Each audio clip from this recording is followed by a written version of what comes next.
Good morning everyone, कैसे हैं आप सभी। मैं उम्मीद करती हूँ आप सभी लोग अच्छे होंगे, स्वस्थ होंगे और अपनी पढ़ाई भी अच्छे से कर रहे होंगे। मैं निकिता चौधरी स्वागत करती हूँ आप सभी का हमारे एग्जाम जर्नी परिवार में।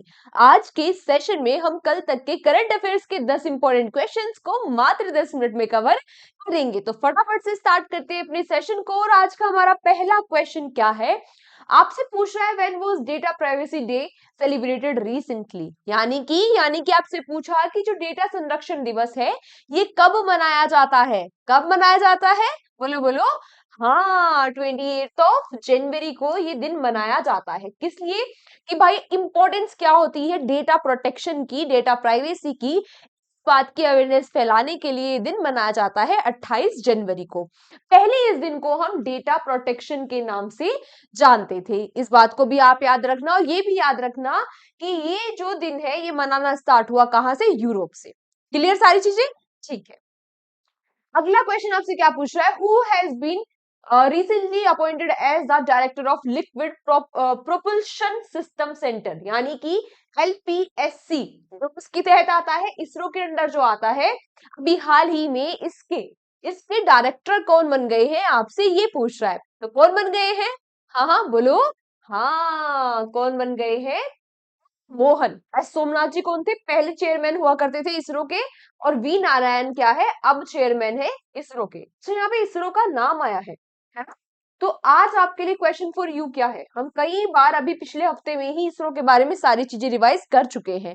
आज आपके लिए क्वेश्चन फॉर यू है, आपको मुझे बताना है कि जो इसरो है इसकी फुल फॉर्म क्या है, ये कब स्टैब्लिश हुई थी, है ना। इसके फर्स्ट जो चेयरमैन थे वो कौन थे, अभी करंट में तो मैंने आपको बता ही दिया कौन है, वी नारायण। क्लियर? तो ये आज आप सभी बच्चे आंसर देंगे कमेंट बॉक्स में। बात करूं मैं कि मैम ये एलपीएससी क्या होता है, अगर आप ये पूछे तो भाई ये क्या है। तो देखो, जो रॉकेट होते हैं और स्पेस क्राफ्ट होते हैं उनमें लिक्विड, यानी कि जो लिक्विड फ्यूल्स होते हैं और ऑक्सीडाइजर होते हैं, उनका यूज करने के लिए इसरो के अंडर ये एक ऑर्गेनाइजेशन है। इसके हेडक्वार्टर्स कहाँ पर है? इसका हेडक्वार्टर्स है वैसे त्रिवनंतपुरम में। कहाँ पर? तिरुवनंतपुरम केरला में है। 3 ब्रांचेस की, एक तिरुवनंतपुरम में, एक बेंगलुरु में और एक महेंद्रगिरी तमिलनाडु में। ठीक है, ये बात भी आप याद रखना।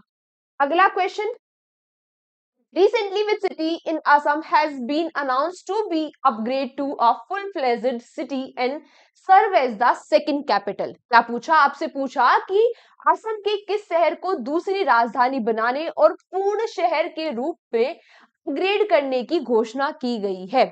आगे बात समझ कि भाई कौन सा शहर है जिसको अब असम की दूसरी कैपिटल बनाया जाएगा और उसको एक पूर्ण शहर के रूप में अपग्रेड किया जाएगा। तो कौन सा शहर है ये? असम का कौन सा? डिब्रूगढ़। ठीक है। बात करें यहाँ पर असम के बारे में, असम की अभी कैपिटल क्या है? दिसपुर है। यहाँ के सीएम कौन है? हेमंत बिश्वा शर्मा। लक्ष्मण आचार्य यहाँ के गवर्नर है। अच्छा, असम की फॉर्मेशन कब हुई थी? असम की फॉर्मेशन हुई थी 26 जनवरी 1950 को। और क्या हुआ था इस दिन, ये भी मुझे कमेंट बॉक्स में बताना। असम का जो लार्जेस्ट सिटी है वो है गुवाहाटी। गुवाहाटी क्या है? लार्जेस्ट सिटी है असम का। यहाँ पे 35 डिस्ट्रिक्ट है। ठीक है। अगला, who founded the recent discussed DeepSeek AI company. ये जो DeepSeek AI कंपनी है, आप बहुत जगह न्यूज में इसका नाम सुन रहे होंगे। आपसे इसका फाउंडर पूछ रहा है। वैसे ये न्यूज में क्यों है, पहले ये पता हो भाई। इसने चैट जीपीटी को पीछे छोड़ दिया है। जो ओपन एआई का चैट जीपीटी है उसको पीछे छोड़ दिया है। और सबसे ज्यादा डाउनलोड होने वाला, स्पेशली जो आईफोन है, आईफोन में सबसे ज्यादा डाउनलोड होने वाला ये एप्लीकेशन एआई चैटबॉट बन चुका है। क्या नाम है इसका? Deep seek. आपसे पूछ रहा है कि भाई इसके फाउंडर कौन है। इसके फाउंडर है कौन? Liang Wenfeng. लियान वेनफेंग नाम से आप समझ गए होंगे कहाँ के है ये? चाइना के। कहाँ के है ये? चाइना के। ये चाइनीज एक आर्टिफिशियल इंटेलिजेंस कंपनी है। कब स्टैब्लिश हुई थी? मई 2023 में ये स्टैब्लिश की गई थी, है ना। हेडक्वार्टर्स इसके कहाँ है? हेनजोंग, चाइना में। ठीक है। हेडक्वार्टर्स भी याद रखना, काफी न्यूज में चल रही है आजकल ये, है ना। हर जगह आपको सोशल मीडिया पे यही दिख रहा है। खैर, अगला question, which country has recently been declared as the malaria free by WHO. WHO के द्वारा अभी हाल ही में वो कौन सी कंट्री है जिसको मलेरिया फ्री क्लियर कर दिया है, घोषित कर दिया है? तो ये कंट्री कौन सी है? जॉर्जिया। जॉर्ज बन गई है 45th कंट्री जो अब मलेरिया फ्री हो गई है, यानी कि यहाँ पर अब मलेरिया नहीं है। तो कैसे पता चलता है या फिर डब्ल्यूएचओ कैसे डिसाइड करता है, ये आ रहा है ना आपके दिमाग में? तो ठीक है, चलो समझते हैं कैसे पता चलता है। अगर लोकल लेवल पर अगर लोकल लेवल पर लगातार 3 साल से मलेरिया स्प्रेड नहीं हुआ है किसी कंट्री में, फिर डब्ल्यूएचओ है, वर्ल्ड हेल्थ ऑर्गेनाइजेशन है, उसको क्या डिक्लेयर कर देती है? Malaria free. क्लियर? 45th बन गया है जॉर्जिया। बात करें कि भारत का कब तक टारगेट है मलेरिया फ्री बनने का? 2030 तक का। Super important fact. ये जो जॉर्जिया है इसकी कैपिटल क्या है? टिबिलिसी। टिबिलिसी इसकी कैपिटल है, ठीक है। और मेकाले का मिखेल मिखेल ये कहा कौन है? यहाँ के प्रेसिडेंट है। अगला question, who has recently received the title of youngest map genius of India? Bharat के अभी हाल ही में भारत में किसे youngest map genius of India का खिताब मिला है? तो किसको मिला है? ये मिला है हिमाचल प्रदेश के मात्र 5 साल के हिमाचल प्रदेश के मात्र 5 साल के सक्षम ठाकुर को, है ना। इन्होंने इनकी एक्स्ट्रा ऑर्डिनरी जो इनकी अचीवमेंट है गूगल मैप पर, उसके लिए इनको इस अवार्ड से सम्मानित किया गया है। और 5 साल की उम्र में इनका ये चौथा नेशनल अवार्ड है ना। शर्मा जाओ नलायको, तुमसे इतनी बार कहने के बाद भी नोट्स नहीं बनते। वो बंदा छोटा सा बच्चा 5 साल की उम्र में 4 नेशनल अवार्ड लेकर आ गया। अब मैं यहाँ पर बात करूं अगर हिमाचल प्रदेश के बारे में, तो इसकी समर कैपिटल है शिमला और विंटर कैपिटल है धर्मशाला। यहाँ के सीएम कौन है? बोलो बोलो, सबको पता होगा। अरे देख के बोल लो नलायको। सुखविंदर सिंह सुक्खू। और शिव प्रताप शुक्ला यहाँ के गवर्नर है। अगला question, which country has recently declare 2025 as the year of community? अभी हाल ही में वो कौन सा देश है जिसने 2025 को समुदाय का वर्ष घोषित किया है? तो ये कौन सा देश है? हाँ, ये है यूएई। यूएई। इन्होंने थीम क्या रखी है इस साल की? Hand in hand. क्या रखी है? Hand in hand. और हैंड इन हैंड हमारी मिलिट्री एक्सरसाइज किसके साथ होती है? बताना मुझे कमेंट बॉक्स में, ठीक है। अपने सोशल टाइज को बेहतर करने के लिए इन्होंने इसको डिक्लेयर किया है 2025 को ईयर ऑफ कम्युनिटी। बात करें यूए के बारे में, अबू धाबी यहाँ की कैपिटल है, दिरहम यहाँ की करेंसी है, और मोहम्मद बिन जयाद अल अल नहान यहाँ के प्रेसिडेंट है, ठीक है। अगला question, who has recently won the 2025 national TT मतलब table tennis championship singles title? आपसे पूछ रहा है कि अभी हाल ही में 2025 में जो राष्ट्रीय टेबल टेनिस चैंपियनशिप है, इसमें एकल महिला एकल और पुरुष एकल दोनों का खिताब किसने जीता है? तो ये जीता है किसने? महिला एकल और पुरुष एकल का खिताब जीता है मानुष शाह और दिया चिताले ने, ठीक है। ये किसको रिप्रेजेंट कर रहे थे? ये RBI reserve bank of India को रिप्रेजेंट कर रहे थे। और इन्होंने ये जो नेशनल टेबल टेनिस चैंपियनशिप है इसमें सिंगल्स का टाइटल जीत लिया है। बात करें इसमें जो मिक्स डबल्स का टाइटल है वो किसने जीता? तो मिक्स जो डबल्स का टाइटल है वो जीता है किसने? रेलवे ने, ठीक है, ये भी याद रखना। और सिंगल्स का आरबीआई ने।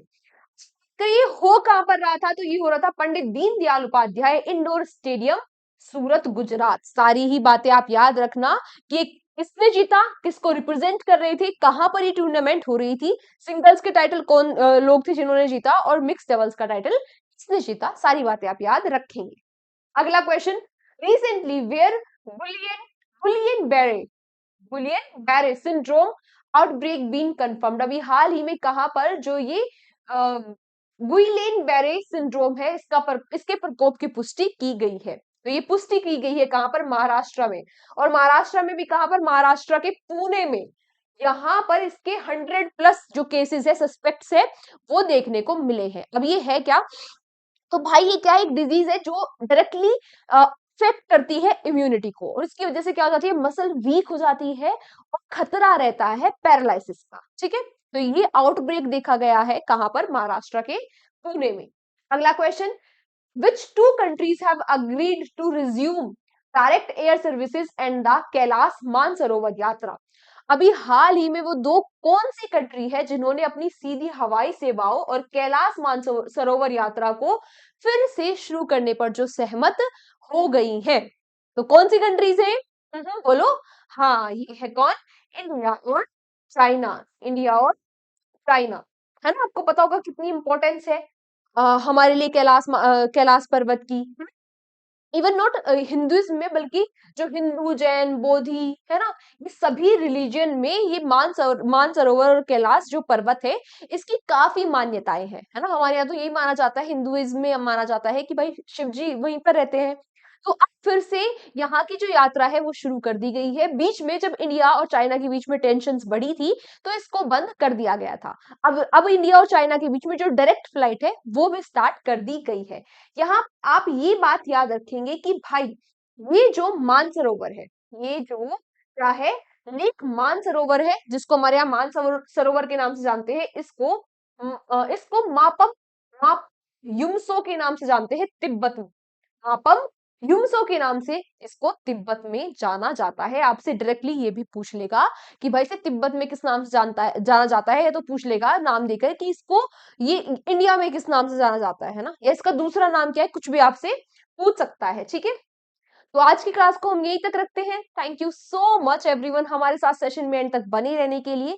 कल के सेशन में आप सभी बच्चों से फिर से मुलाकात होगी। तब तक पीडीएफ कहाँ मिलेगी? पीडीएफ मिल जाएगी आपको इसकी हमारे एग्जाम जर्नी के एप्लीकेशन पर, या फिर हमारे एग्जाम जर्नी के टेलीग्राम चैनल पर। बाकी नोट्स आप बना रहे होंगे, है ना? हैंड रिटन नोट्स बनाना, रिवीजन करना। आज कल की क्लास को अटेंड करने से पहले आज की क्लास का एक बार पूरा रिवीजन कर लेना, है ना? इससे क्या होगा, बैकलॉग्स नहीं रखने, एक बार रिवाइज कर लोगे, अपने बनाए हुए नोट से रिवाइज कर लोगे, तो चीजें परमानेंट मेमोरी में स्टोर होंगी। और फिर हम जब संडे को ये सारा रिवीजन करेंगे, तो आप अगर से पूरी वो क्लास लोगे, उसको टेस्ट के फॉर्म में लोगे, तो टेस्ट भी हो जाएगा, है ना? सारे क्वेश्चन का आंसर करते हुए चलना, क्योंकि याद तो आपको हो ही जाएंगे, रटने मत बैठना, है ना? बस एक बार अपने नोट्स बनाओ और उनको रिवाइज करते रहो। ठीक है, चलो मिलते हैं आपसे कल के सेशन में। तक अपना ध्यान रखो, अपने स्वास्थ्य का ध्यान रखो, अपने बड़ों का सम्मान करो, अपने छोटों को प्यार दो। जय हिंद, जय भारत।